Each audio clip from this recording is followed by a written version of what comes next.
Kevin Dayton with Associated Builders and Contractors of California. Last week, somebody said to me, why are we bothering to go through this exercise of fighting this project labor agreement proposed at Riverside Community College District? After all, the 3 votes for it seem to be locked in stone. They want a union monopoly. It's a big union group hug going on over there. It's taking up a lot of time and energy to fight it.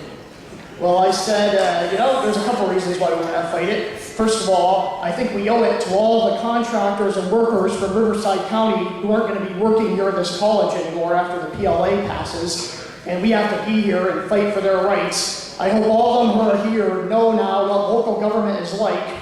Most of the people in this county don't even realize that community college trustees are elected by the people. I think they're going to be soon finding out if they haven't found out already now. There's going to be accountability here now.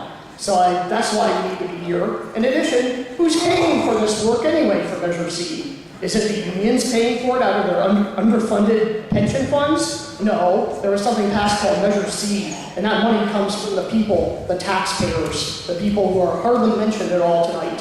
Outside of this room, there's virtually nobody in this county who supports giving the unions a monopoly on this construction. What they want is the best quality construction at the best price. They want to maximize the number of responsible and capable bidders so that their money is well spent, so that students can get all the building they can get. So I encourage you, if you're still planning to vote for this, think about it, think about the taxpayers, realize they'll be accountable. And since you enjoyed quotes, I heard one earlier from Ralph Waldo Emerson, I'll give you another one. Quote, "The best way to ensure your local government is accountable to the people is to monitor it for waste, favoritism, and fiscal responsibility, and expose it to the people when it happens." And I can tell you, nothing great was ever achieved without enthusiasm, and we will be telling the people of Riverside County what's going on here tonight. Thank you.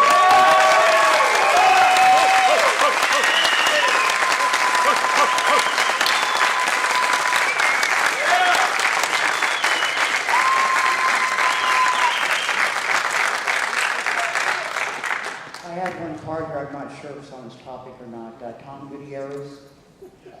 It's on the Helmets Hand Hard Hats. Is this on the PLA topic? Okay, thank you.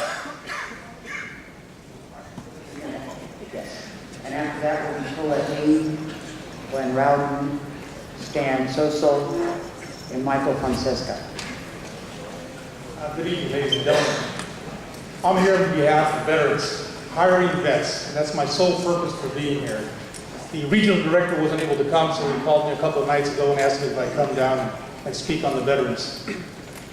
In 2003, the National Building Trades in Washington formulated this group, and every Republican and Democrat supported this issue in putting veterans back to work after coming back from foreign wars or local wars, I should say, right?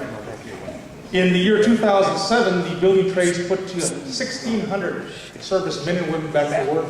In 2008, they put 1,200 men and women back to work. And in 2009, when the economy took a dump, they put 1,100 back. Ladies and gentlemen, the national building trades and the building trades don't just talk the talk, they walk the walk. They put our veterans back to work, both able or disabled vets. And I'm proud to say that because of that, a lot of our veterans are working today. And also it's the perfect match. Understand this. When you join the service, you have to get up early in the morning and you go to work, just as you're deployed in any other country. It matches great what the building trades are doing, putting us back to work and giving our lives back to us and helping our families out. The government, again, they train us and they deploy us. The building trades, they train us and they give us benefits. And the contractors are paying for it just like the government pays. I leave you with this thought. When we're deployed overseas, we're taught to defend our country, and we're saying we're going to destroy cities and take lives. Wouldn't it be great when we come home, you give us the opportunity to build cities and give us the quality of life that was taken from them? Thank you.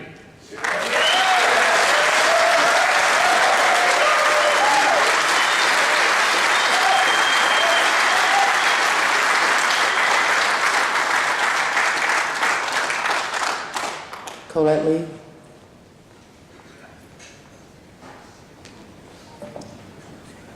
Good evening. I do not begrudge you this very difficult task that you have before you. Chancellor Gray, I know that you're new to this community, and this is a very, very difficult decision that has to be made this evening. And I know it's taken a lot of forethought on your part.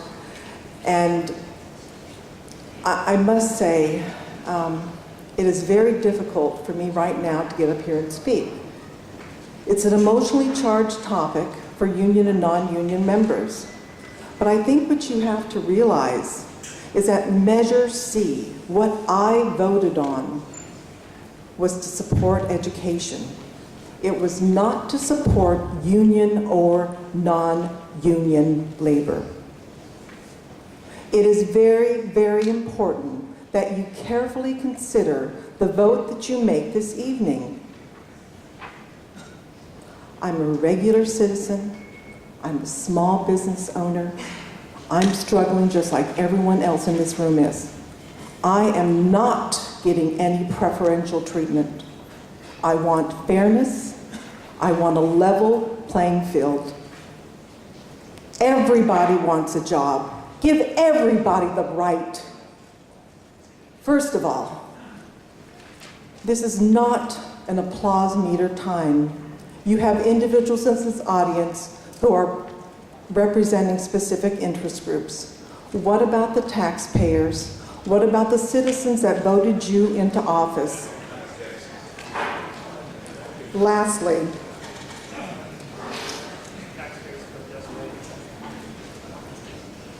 I want an open door for local hires. We are all members of this community. We all deserve a fair shake. Please be very thoughtful when you make this decision this evening.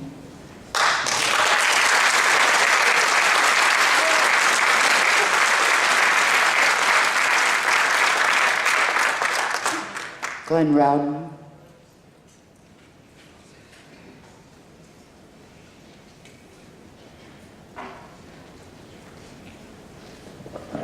How you guys doing? Holding up all right? Kind of a rough night with everybody here, huh? Well, I'm very grateful that I have had the opportunity to meet with all of you individually and as a group, and spoke to you several times. Chancellor, I've appreciated the opportunities we've had to discuss the issues.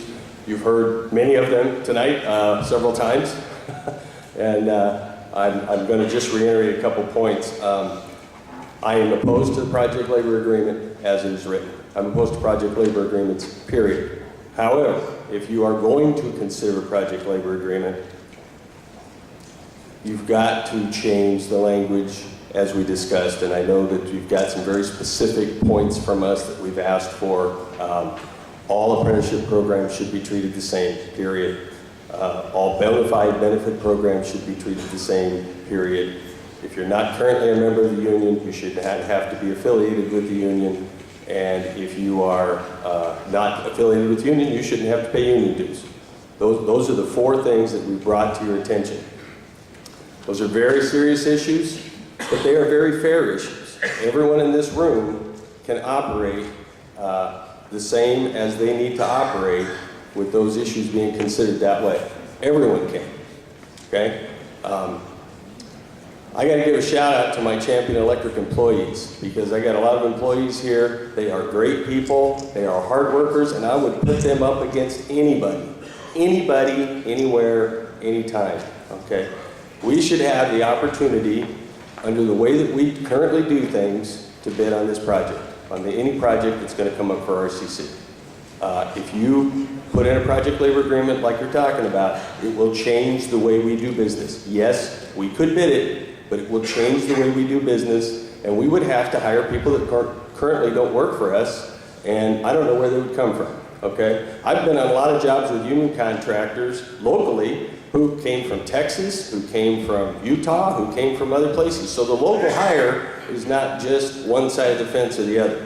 Both parties might have folks coming from out of town to work. We want to get the most people locally working. I agree, whether they're union or non-union people. Let's get the most local workers and local contractors working that we possibly can. Last thing I'll say is, if you do sign this agreement, one of